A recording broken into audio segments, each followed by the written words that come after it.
감사합니다. 이제 성경 말씀 보겠습니다. 마가복음 14장 22절에서 31절 말씀까지입니다.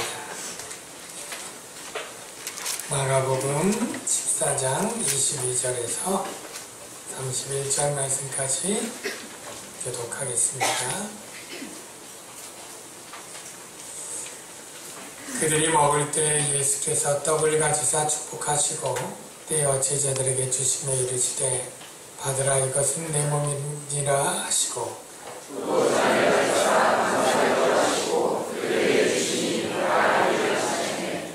이르시되 이것은 많은 사람을 위하여 흘리는 바 흘리는 나의 피 곧 언약의 피니라.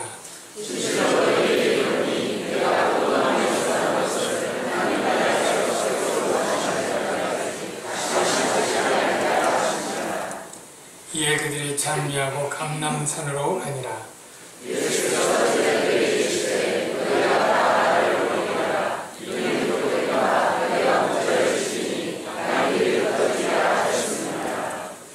그러나 내가 살아난 후에 너희보다 먼저 갈릴리로 가리라.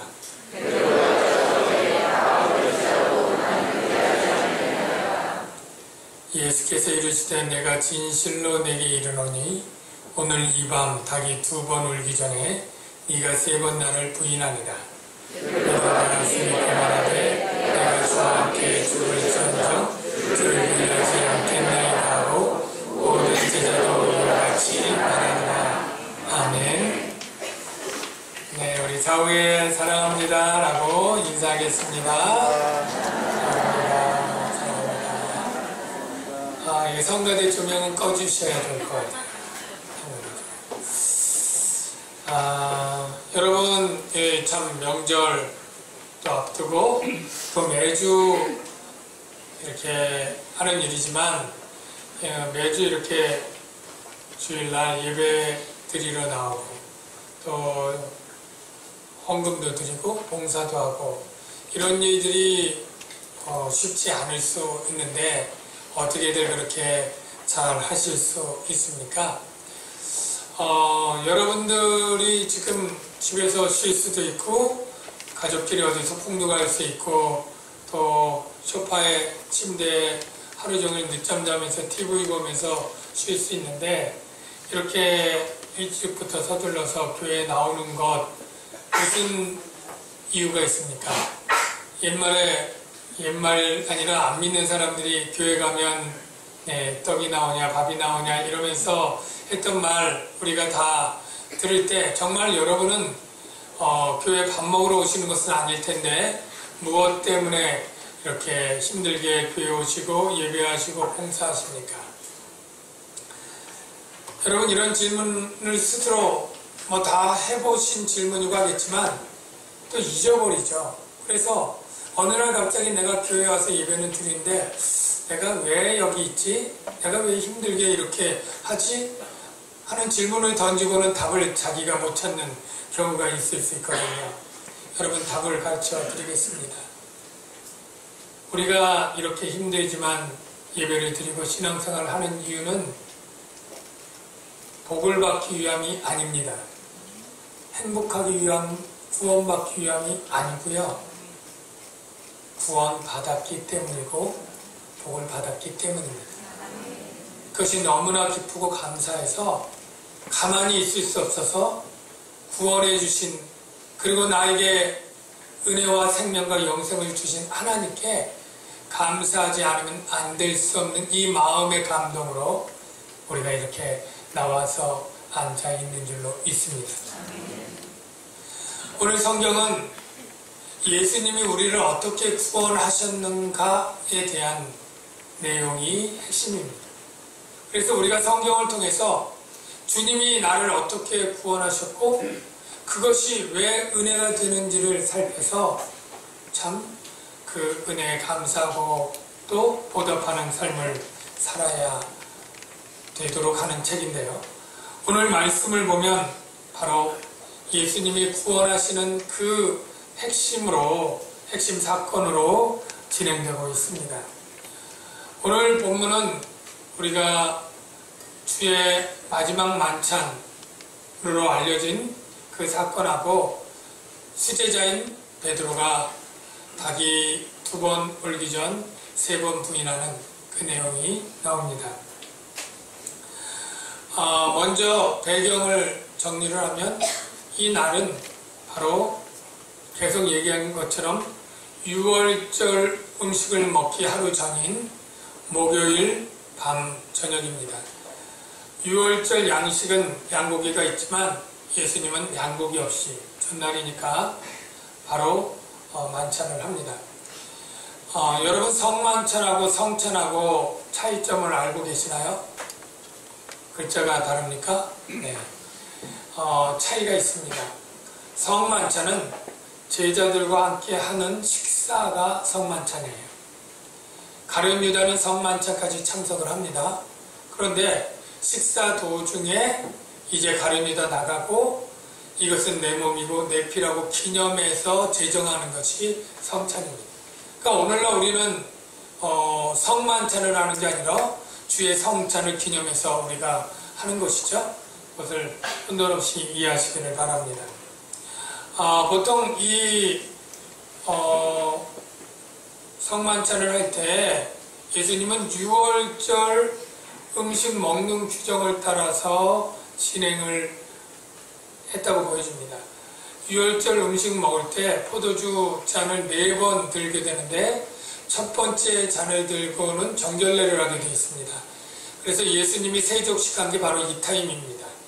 첫 번째 잔을 들고 정결례를 하고 두 번째 포도주를 들고 그리고 나서는 왜 6월절 우리가 쓴 나물을 먹어야 되는지 무교병을 먹어야 되는 거를 질문과 대답으로 상기하고 그리고 세 번째 잔과 떡을 먹게 되는 과정이 바로 본문의 성찬을 제정하는 과정이 됩니다. 보통 이 세 번째 잔을 들고 떡을 먹을 때 6월절 주례는 이렇게 말합니다. 이 떡은 애굽 땅에서 우리 조상들이 먹는 고난의 떡이다 라고 말하게 되어 있었습니다. 그런데 예수님은 말을 바꿔서 이것은 내 몸이다 이렇게 이야기를 바꿔서 얘기를 하십니다. 그리고 포도주를 마시고는 이것은 내 피다 이렇게 얘기를 하고 있습니다. 먼저 이게 어떻게 떡이 예수님의 몸이고 바로 포도주가 예수님의 피가 될까요? 먼저 이것은 예수님이 십자가에 죽으려고 찢겨지신 살과 그리고 흘리신 피를 상징하는 것이다 라고 여러분이 이해하면 좋습니다. 혹시 성당 캐톨릭 다녀보신 분들이 있나요? 그분들은 다른 가르침을 받았을 거예요. 그들은 뭐라고 얘기하냐면 캐톨릭에서는 그 떡이 먹을 때 실제 예수님의 살로 바뀐다 이런 가르침을 가르치고 배우고 있습니다. 진짜 예수님의 살이 된다는 것은 아무리 생각해도 이해할 수 없는 이상한 주장인데요. 성경 다른 말씀에 보면 이것이 상징이고 기념이라고 하는 내용이 분명히 있거든요. 그 말씀을 먼저 확인해 보겠습니다. 누가복음 22장 19절을 볼까요? 거기 보니까 이렇게 되어 있어요. 또 떡을 가져 감사 기도하시고 떼어 그들에게 주시며 이르시되 이것은 너희를 위하여 주는 내 몸이니라. 너희가 이를 행하여 나를 기념하라 하시고, 그러니까 매년마다 기념할 때 이 떡을 뭘 기념하냐면 바로 예수님이 죽으시면서 찢기신 그 살을 기념하는 상징인 것을 우리가 알 수 있습니다. 가만히 생각해 보니까 쉽게 연상이 돼요. 그 떡은 우리처럼 인절미처럼 이런 떡이 아니라 우리나라 부침개처럼 얇게 이렇게 둥그렇게 이렇게 됐는데, 그런 것들을 칼로 잘라 먹는 게 아니라 예수님이 어떻게 했어요? 손으로 떼어줬죠. 이리저리 좀 삐뚤삐뚤하겠지만 그렇게 떼어주지 않습니까? 바로 예수님이 죽으실 때 살이 그렇게 찢겨 나가셨죠. 예. 다시 회상해 보면 예수님이 채찍에 맞을 때 그 채찍에는 뾰족한 뼈 조각, 쇠 조각이 달려 있어서 등이 찢겨져 나갔을 거예요. 그리고 가시관머리를 쓰었으니까 당연히 이마와 머리에 피부가 찢겨져 나갔겠고요. 대못으로 양팔 또 양손과 발이 또 관통당하면서 찢겨 나갔을 것이고, 그리고 로마 병사의 큰 창으로 옆구리가 찢겨 나가죠. 이 모든 살이 찢어지심은 바로 주님의 몸이 찢겨져 죽음을 의미하는 것이고, 그 죽음을 기념하라 하는 것입니다. 피 역시 그 살이 찢겨진 모든 부분엔 예외 없이 피가 흘러내렸겠죠. 그러니까 흘린 피가 맞는데, 이 피의 의미를 세 가지로 얘기를 하고 있어요. 많은 사람을 위하여 흘리는, 자, 첫 번째 많은 사람을, 두 번째 위하여, 세 번째 흘리는, 이 세 단어가 다 신학적인 의미가 아주 중요합니다. 이 많은 사람이라고 하는 건 그냥 숫자적으로 많다 의미가 아니고요. 그 당시 이 많은 사람이라고 쓴 이 단어는 세상 모든 사람을 뜻하는 관용적 표현이다 라고 얘기를 합니다. 세상 모든 사람, 그러니까 지구상에 있는 모든 사람을 얘기하고요. 또 세상 모든 사람은 아담부터 주님 재림 직전까지 태어날 모든 사람까지 다 포함합니다. 제가 성경 공부할 때 꼭 이런 질문을 해요. 신약시대의 성도들은 예수님의 피로 제사함 받고 구원받습니다. 맞죠? 다 맞다 그래요. 그럼 구약시대의 성도들은 예수님 태어나기 전이니까 짐승의 피로 제사함 받고 구원받죠? 그러면 그렇다고 대답하는 사람이 상당히 많아요. 여러분, 그건 틀린 것입니다.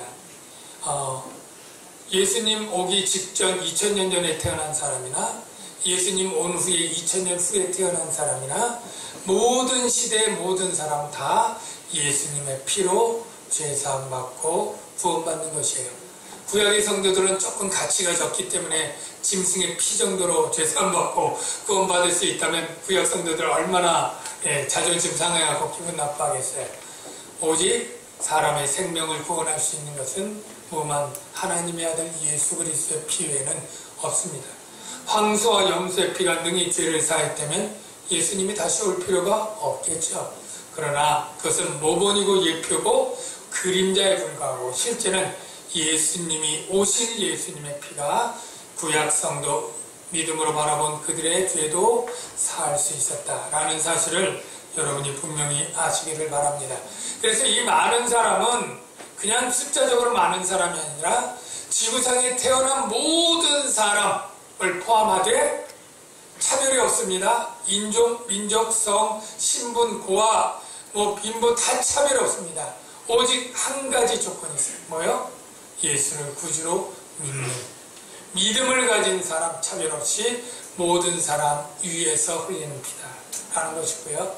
두 번째, 아까 위하여라고 하는 것은 이제 헬라어의 휘페르라고 하는 전치사인데, 위하여는 대신하여라고도 많이 번역할 수 있는 단어인 것을 여러분이 아시면 이 뜻이 더 분명해지겠죠. 바로 예수님의 흘린 피는 자신의 죄값을 치르는 피가 아니라 세상 모든 믿는 자들의 죄값을 대신하여 치르는 피다라는 의미가 이 안에 담겨 있습니다. 흘린다라는 것은 분사형으로 그 효과가 계속 지속된다는 것을 암시하고요. 중요한 것은 언약의 피다라는 건데요. 여러분, 성경에 언약의 피라고 하는 내용이 사실은 이전에 3번이나 기록되어 있습니다. 그런데 스가랴서하고 예레미야서에 기록되어 있는 것은 우리들이 잘 몰라요. 그런데 그래도 잘 기억할 수 있는 게 언제입니까? 어떤 때 언약의 피가 나왔죠? 예수님이 아니고 모세가 이스라엘 백성을 출애굽해서 2년째 시내산에서 언약을 세웠잖아요. 언약. 여러분, 이 언약 가만히 보면 참 재밌습니다. 우리가 보통 부동산도 매매하고 계약을 하잖아요. 이 계약의 내용과 같은 거예요. 여러분, 신약, 구약, 정말 어떤 분은 약 이름으로 이렇게 생각을 했다는 분도 있는데 절대 약이 아니고 약속이죠. 그래서 새 언약, 옛 언약이에요. 이 구약이 옛 언약인데 이 옛 언약이 언제 시작해요? 바로 출애굽했을 때 시내산에서 처음으로 하나님이 백성들과 언약을 맺습니다. 백성들과. 그 백성들은 누구예요? 그 당시 이스라엘 백성들이었죠. 나라가 이스라엘만 있었느냐? 아니죠. 그 당시에도 수많은 민족과 그리고 나라들이 있었습니다.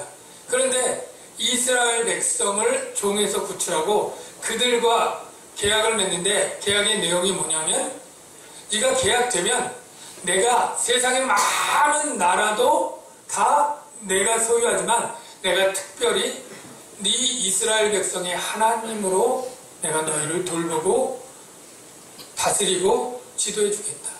그리고 너는 세상에 많은 나라 있지만 너만 내가 특별히 내가 구별해서 제사장 나라 그리고 특별한 소유로 삼겠다. 이런 계약을 위해서는 대신 계약 내용이 있어요. 조건이 있어요.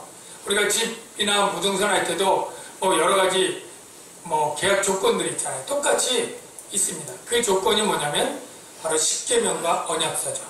그래서 그것을 이루겠다고 얘기하면 우리가 보통 계약서는 요즘 뭐예요? 더 합의가 다 되면 양측이 빨간 인주로 인감도장 꾹 찍잖아요. 바로 이게 확정입니다. 근데 그때는 언약의 피가 확정입니다. 그래서 출애굽 24장에 보면 여러분이 나중에 읽어보시면 참 재밌는데 그 6절부터 8절까지만 다 읽을 수는 없고 제가 설명을 드릴게요. 모세가 피를 가지고, 이 피는 소의 피입니다. 소피입니다. 예, 피를 가지고 반은 여러 양푼으로 담고 반은 제단에 뿌리고, 그러니까 반반으로 나눈 거죠, 피를. 그래서 반은 제단에 다 뿌려요. 제단은 하나님을 상징하고요. 반은 여러 양푼에 담아서 그걸 어떻게 합니까? 예, 그 다음 말씀 보면 언약서를 먼저 가져다가 백성에게 낭독하여 듣게 하니, 이제 언약서 계명 딱 읽고 하나님이 이 조건을 지키겠냐고 너에게 말한 거야 하고 얘기를 했더니 그들이 이르되 여호와의 모든 말씀을 우리가 준행하리다. 오케이, 합의된 거예요, 계약이. 그래서 모세가 그러면 그 피를 백성에게 뿌리며, 예, 하나님께 뿌리고 하나는 백성에게 뿌리고 두 백성과 하나님의 계약이 성취되었어요. 이게 바로 언약의 피입니다. 왜 피를 가지고 하느냐 하면 피는 생명이 있고 이 계약을 파기하면 죽는다. 그런 의미가 있습니다. 그런데 이 언약의 피로 맺은 이 옛 언약이 계속 유지, 보존, 지속되었습니까? 아다시피 얼마 못 가서 깨어졌습니다. 그들은 언약을 깨고 우상을 숭배했습니다. 이스라엘 시대에 우상을 숭배하지 않은 때가 거의 없을 정도로 우상을 숭배하면서 언약을 배반했고요. 그리고 이 기록된 이 말씀을 겉으로만 지켰고 내면적으로는, 마음적으로는 지키지 않았기 때문에 할례는 겉으로만 받고 속으로, 마음으로 할례를 받지 않아서 책망을 받고 선지자들에게 그렇게 책망을 받고 결국 하나님께 버림받고 온 세상에 뿔뿔이 흩어지고 그렇게 하나님과 화목했던 언약 관계가 깨어지고 원수 관계가 된 것입니다. 사랑하는 성도 여러분, 저와 여러분도 사실은 하나님의 언약 관계에 들어있지 않는 이방인들이죠. 우리 한국도 이방이죠. 예. 우리들도 나면서부터 죄인입니다. 이 죄 문제를 우리는 해결할 수가 없습니다. 예. 그래서 우리는 사실 모두 다 하나님의 심판대 앞에 서게 되면 다 정죄 판결을 받고 유죄 판결을 받을 수밖에 없는 존재였고, 그 결과 우리는 영원한 죽음과 영벌에서, 타는 불못에서 영원히 고통 당해야 되는 비참한 운명이 바로 저와 여러분 모두의 운명입니다. 그런데 하나님이 이스라엘 백성도 언약을 깨고 진노 아래 있게 되자 하나님이 새 언약을 세우겠다, 이 계획을 세우십니다. 새 언약을 세운다는 얘기가 에레미야 선지자하고 스가랴 선지자한테 미리 예언되어 있었습니다. 에레미야 선지자의 예언에는 새 언약은 옛 언약과 달리 두 가지 특징이 있는데요. 종이나 돌에 쓴 게 아니라 마음의 언약을 세우고, 옛 언약은 죄를 지으면 그 죄 사함을 위해서 황소와 염소의 피를 해도 그 죄를 사하지 못하지만 새 언약은 완전히 죄를 사해 주겠다. 이게 에레미야서의 내용입니다. 그 내용을 간단히 한번 말씀을 보면 에레미야 31장 31절 보라 날이 이르리니 이스라엘 집과 유다 집에 새 언약을 맺으리라. 하나님 미리 예고한 거야. 한 600년 전에 이 언약은 이러하니 곧 내가 나의 법을 그들 속에 두매. 벌써 옛 언약과 차이가 다르죠. 그들의 마음에 기록하여. 옛 언약은 돌판과 양피지에 기록했다면 여기는 마음에 기록하겠다. 이게 다르고요. 나는 그들의 하나님이 되고 그들은 내 백성이 될 것이야. 이게 얼마나 좋은 관계인지 몰라요. 하나님이 하나님 되어주신 우리는 하나님의 백성 되는 이게 특혜거든요. 특혜예요. 그런데 내가 그들의 악행을 사하고 다시 그 죄를 기억지 않는다. 새 언약의 특징은 죄를 사하고 기억지 않는다는 거예요. 그리고 그 새 언약이 그럼 누구에 의해서 세워질 것이냐? 바로 메시아에 의해서 세워질 것이다. 이 예언이 스가랴의 예언이죠. 스가랴 9장 11절에 보니까 또 너로 말할진대 내 언약의 피로 말미암아 내가 내 갇힌 자들을 물없는 구덩이에서 놓았나니. 여기 너는 그 앞에 보면 바로 그는 겸손하여 나귀를 타는 메시아가 바로 너예요. 그러니까 나귀 타고 오신 예수님이 바로 그 고난주간에 좀 이따 바로 이게 언약의 피다. 그리고 자신의 피로 자신이 새 언약을 세울 그러한 꾼으로. 그래서 하나님과 원수되었던 그 백성들을 다시 죄를 사하고 화목하게 하고 하나님이 하나님 되고 하나님의 백성이 백성 되는 이 화목한 관계로 만들어주시는 구원자가 되어주실 것을 지금 선포하고 있는 것이죠. 사랑하는 성도 여러분, 저와 여러분이 예수를 믿음으로 구원을 받았습니다. 근데 이 구원받았음을 다른 표현으로 표현할 수 있어요. 뭐냐면 저와 여러분이 하나님과 언약관계에 있습니다. 어떤 언약관계요? 하나님이 우리 하나님 되고 나는 하나님의 백성이 되는 관계. 바로 이게 구원의 다른 표현이에요. 하나님과 화목되었습니다. 이것도 구원의 다른 표현이죠. 예. 그래서 우리가 하나님과 언약을 맺고 하나님의 백성이 되고 아니면 자녀라고 표현되죠. 훨씬 더 질적으로 탁월한 것이죠. 그래서 된 것을 사도 베드로는 이렇게 고백을 하고 있습니다. 베드로전서 2장 9절을 확인해 볼게요. 너희는 택하신 족속이요 왕같은 제사장들. 여러분, 왕같은 제사장이면 얼마나 높고 얼마나 훌륭하고 존귀한 사람이라는 축복인지 여러분 아십니까? 그 수많은 이스라엘 백성 가운데 왕은 특별한 사람이잖아요. 제사장 아무나 될 수 없거든요. 너희가 바로 제사장의 역할을 감당하는데 왕같이 존귀한 분이다. 누가요? 언약 안에 있는 저와 여러분들이. 예. 택함받은 언약 백성들이. 그 다음 말씀 보면 거룩한 나라여 그의 소유된 백성이니. 예. 거룩한 나라, 거룩하다는 것은 구별되었다는 것이고요. 그의 소유되었다는 것은 바로 특별한 소유예요. 특별한 소유. 바로 이 히브리어 서큘라라고 하는 단어인데요. 아까 출애굽기에 보면 온 천하가 내게 속하였는데 너희가 내게 내 말을 잘 듣고 순종하면 너희는 내게 대하여 제사장 나라가 되고 그리고 내 소유가 된다. 이렇게 얘기할 때 이 소유는 모든 소유 중에 특별한 소유를 말해요. 우리가 부하가 수백 명 있어도 오른팔이 따로 있잖아요. 제2인자. 바로 수많은 나라가 있어도 선택받은 이스라엘이 오른팔과 같은 존재라는 거예요. 수많은 나라 다 있어도 이스라엘만이 내 오른팔처럼 특별히 내가 특별히 사랑하고 보호하고 나 없을 때 내 권한을 대신 할 수 있고 위임할 수 있는 그러한 바로 존재가 바로 하나님의 백성인 거예요. 그런데 저와 여러분이 예수님의 그 언약의 피 때문에 하나님의 언약 백성이 된 줄로 믿습니다. 이것은 값없이 된 거예요. 내가 언약을 맺기 위해서 무엇을 한 것이 없습니다. 하나님과 화목하기 위해서 내 죄를 내가 해결한 것이 없습니다. 내가 죄를 안 지은 것도 아니고요. 내가 선행을 많이 한 것도 아니고요. 죄 문제를 해결하지도 않았는데 오직 예수님을 믿었더니 예수님 안에서 그 모든 은택을 값없이 거저 얻게 된 것입니다. 여러분, 정말 사업을 잘하는 사람이 막 돈을 그냥 뭐 정말 세계적인 부자들 보면 하루에 그냥 돈이 뭐 수억 원씩 그냥 들어오는 사람들이 있죠. 예. 뭐 수억, 수십억 원 막 이렇게 벌고 그냥 고급차에 타는 사람 보면 나는 어떻게 저렇게 돈을 벌어보나 써보나 이런 마음들이 우리가 될 수도 있는데요. 내가 그 사람을 그냥 믿어줬더니 그 돈이 내 돈이 되더라. 이런 일이 없죠. 그렇다면 얼마나 그 사람은 정말로 행복하고 좋겠습니까? 어떤 사람은 너무너무 머리가 좋아서 공부만 했다면 금방 알고 시험이면 시험 다 합격하고 맨날 1등만 해요. 예. 너무너무 부럽죠. 근데 내가 그를 믿어줬더니 그냥 내가 시험에 합격하게 되고 내가 1등하게 되고 내가 그 수당을 받게 된다면 얼마나 복된 일이겠습니까? 하나님이 우리에게 주신 이 구원이 바로 이렇다는 거예요.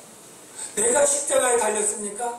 내가 죄 문제를 해결했습니까? 내가 죽었습니까? 내가 부활했습니까? 내가 하늘나라에 올라가 영광을 받았습니까? 아니요. 우리는 아무것도 할 수도 없고 하지도 않았습니다. 그냥 예수님을 믿었더니 내가 그리스도 안에서 내가 죽었고 죄값을 치르고 같이 부활했고 같이 하늘나라의 영광에 그 모든 영생을 값없이 얻게 된 거예요. 믿기만 했더니 바로 이게 복음인 것입니다. 내가 해서 얻은 것이라면 나를 자랑하고 그리고 내 공로가 있지만 나는 참여한 것이었고 오직 예수께서 하신 것입니다. 예수께서 100% 하셨고 나는 그것을 믿음으로 그 100%의 은혜를 값없이 받는 복을 누리게 되는 거죠. 그래서 이게 기쁜 소식이고 이게 복된 소식이고 저와 여러분이 예배를 드린 것은 이런 복을 받기 위해서가 아니라 이 복을 받았기 때문에 이 구원을 값없이 얻었기 때문에 가만히 앉아있을 수 없어 매주일마다 나와서 그 구원을 감사하고 찬양하고 성축하게 되는 줄로 믿습니다.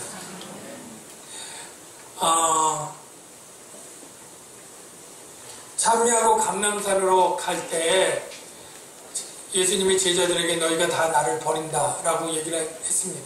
그러자 베드로가 깜짝 놀라면서 뭐라고 얘기합니까? 다른 사람이 다 버릴지라도 나는 그리하지 않겠습니다. 예. 다른 제자들은 깡그리 무시하면서 자기의 사랑이 가장 탁월한 것처럼 자랑을 했습니다. 예, 수제자니까요. 아마 베드로는 다른 사람 제자들이 경험하지 못한 것들을 특별히 더 경험했던 사람인 것은 분명합니다. 예. 변화산에 올라갔던 3인 가운데 있었고 달리다금 소녀의 일어나 회당장 야이로의 그 살아나는 딸을 목도했던 것도 베드로 3인 중에 있었고 특별히 무리를 걸은 것 베드로 혼자밖에 없습니다. 많은 부분에서 베드로는 수제자라고 할 만큼 하나님의 말씀을 누구보다 가까이 들었고 많은 체험과 경험을 했고 더 많이 사랑한다고 그렇게 자신하고 자부하고 있었습니다. 그럴 때 예수님이 말씀하시길 오늘 밤 닭이 2번 울기 전에 네가 3번 나를 부인하리라.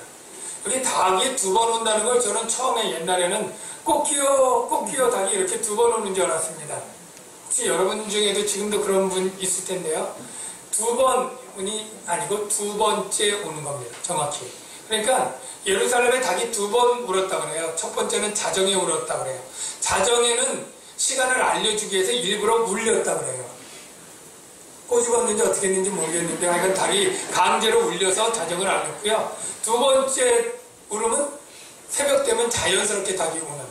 그래서 이 닭이 2번 운다는 것은 기수로 2번, 2가 아니라 세컨드, 2번째 울음. 즉 새벽 전에 올 때 네가 3번 부인한다. 이 얘기를 하는 거죠. 그랬더니 베드로가 더욱이 펄쩍 뜨면서 내가 주와 함께 죽을지언정 주를 부인하지 않겠다. 그랬더니 다른 제자들도 다 동더러 나도 주와 함께 죽을지언정 다 부인하지 않겠다 이렇게 말했다는 거예요.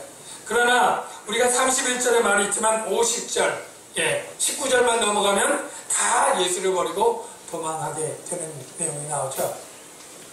몇 시간 후에 다 예수님의 말씀처럼 부인하고 버리고 도망갑니다. 나중에 이 내용이 자세히 나오겠지만 여기서 깨달을 수 있는 단 한 가지 교훈. 주님이 붙잡아 주시지 않으면 그 누구도 스스로 주님을 끝까지 붙잡을 수 없다. 그렇게 많은 체험을 하고도 우리는 그러죠. 내가 베드로처럼 죽은 자가 일어나는 걸 본다면 이렇게까지는 안 할 텐데. 천만에요. 12명의 제자가 그랬다면 우리도 다 그런 겁니다. 그럴 겁니다. 그랬을 것입니다. 죽음이 두렵고 그렇게 호언장담했지만 금세 여관장처럼 손바닥 뒤집듯이 두려움 속에 도망가고 배반하고 부인할 수 있습니다. 우리의 죄성이 그렇게 이기적 욕망에 강한 것이죠. 그래서 주님은 그런 제자들을 다 압니다. 그래서 내가 살아난 후에 너희보다 먼저 갈릴리로 오리라. 뿔뿔이 흩어진 제자들을 갈릴리로 먼저 가서 다 모을 것까지 얘기하지 않습니까? 바로 하나님의 은혜가 우리는 주님을 부인하고 배반하고 떠나고 우리의 이기적 욕망을 따라 쫓기도 하고 떠나기도 하는 그러한 자들, 그러한 죄인들이지만 12명의 제자들도 다 연약한 죄인들이고 하지만 그들이 특별히 뭘 잘해서 구원받은 게 아니라 전적으로 하나님의 은혜로 구원받는다라는 것을 강조하는 것이죠. 저와 여러분 중에 성품 좋은 사람도 있고 좀 착한 사람도 있고 신앙 좋은 사람, 기도 많이 하는 사람, 예배 열심히 하는 사람, 봉사 많은 사람 있다 할지라도 그 봉사로, 그 예배로, 그 믿음으로 구원받을 수 있는 사람은 단 한 사람도 없습니다. 우리는 모두 우리의 어떤 행위로 구원받을 수 있는 사람은 지구상에 단 하나도 없음을 기억해야 합니다. 오직 하나님의 전적인 선택과 부르심과 대속과 은혜 때문입니다. 이걸 잊지 않고 하나님의 구원이 너무나 감사해서 오늘도 이 자리에 나와 그 구원을 감사하고 기뻐하고 찬양하게 되는 줄로 믿습니다. 이 시간에 우리 말씀을 생각하면서 기도할 텐데요. 기도하기 전에 바로 예수님이 6월절 어린 양으로 새 언약을 갱신하는 분을